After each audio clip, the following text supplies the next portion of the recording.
भारतीय सेना ने पूरी दुनिया में अपना लोहा मनवाया है। देश के सीमा के प्रहरी के रूप में गर्मी, जाड़ा, बरसात हमेशा खड़े होने वाली और दुनिया की सबसे ताकतवर चौथी सेना को अब नया आर्मी चीफ मिलने वाला है। आइए जानते हैं कौन होगा भारत के नए आर्मी चीफ ऑफ स्टाफ। नमस्कार, आप देख रहे हैं पंजाब केसरी.com। मैं Satyendra Sharma. Deputy army chief lieutenant general Upendra Dwivedi नए सेना प्रमुख होंगे। वह जनरल मनोज पांडे की जगह लेंगे। लेफ्टिनेंट जनरल द्विवेदी की नियुक्ति में सरकार ने वरिष्ठता के सिद्धांत का पालन किया है। रक्षा मंत्रालय ने इस बारे में जारी किए गए बयान में कहा, सरकार ने वर्तमान सेना उप प्रमुख लेफ्टिनेंट जनरल उपेंद्र द्विवेदी को अगला सेना प्रमुख बनाने का फैसला लिया है। उनकी नियुक्ति 23 जून से प्रभावी होगी। लेफ्टिनेंट जनरल उपेंद्र द्विवेदी का जन्म 1 जुलाई 1964 को हुआ था। लेफ्टिनेंट द्विवेदी ने सैनिक school Rewa, national defence college और यूएस आर्मी वार कॉलेज से हुई है।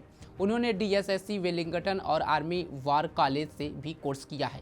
इसके अलावा उन्हें USAWC कॉलेज से अमेरिका में प्रतिष्ठित NDC समकक्ष पाठ्यक्रम में विशिष्ट फेलो से सम्मानित किया गया।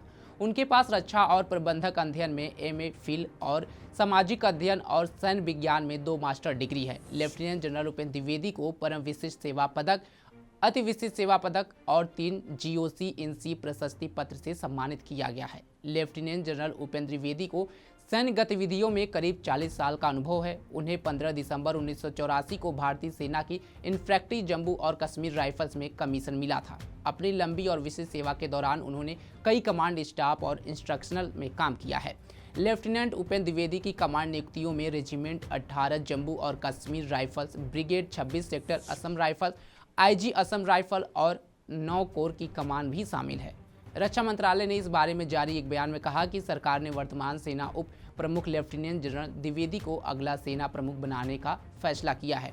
उनकी नियुक्ति 23 जून को प्रभावी होगी। लेफ्टिनेंट जनरल द्विवेदी परम विशिष्ट सेवा मेडल और अति विशिष्ट सेवा मेडल से सम्मानित हैं। द्विवेदी के बाद सबसे वरिष्ठ सैन्य अधिकारी लेफ्टिनेंट जनरल अजय कुमार सिंह हैं, जो दक्षिण सैन्य कमान के कमांडर हैं। सेनाध्यक्ष जनरल मनोज पांडे का कार्यकाल 31 मई को ही समाप्त हो गया था, लेकिन दुर्लभ मामले में चुनावी प्रक्रिया के दौरान उनके कार्यकाल को 1 महीने का विस्तार दिया गया था।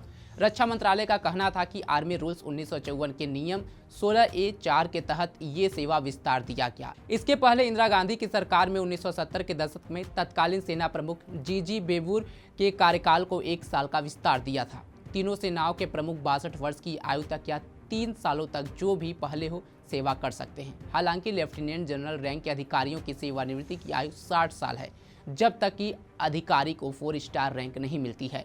वहीं आपको बता दें कि मौजूदा समय में जम्मू कश्मीर में जो हाल है और जो इन दिनों आतंकी हमले बढ़े हुए हैं, नए चीफ ऑफ स्टाफ के लिए ये चुनौती होगी कि किस तरह घाटी में फिर से शांति बहाल की जाए। नए आर्मी चीफ के बारे में आपके क्या ख्याल है, कमेंट बॉक्स में हमें जरूर बताएं। तमाम खबरों के लिए जुड़े रहें हमारे साथ और देखते रहें पंजाब केसरी.com। धन्यवाद।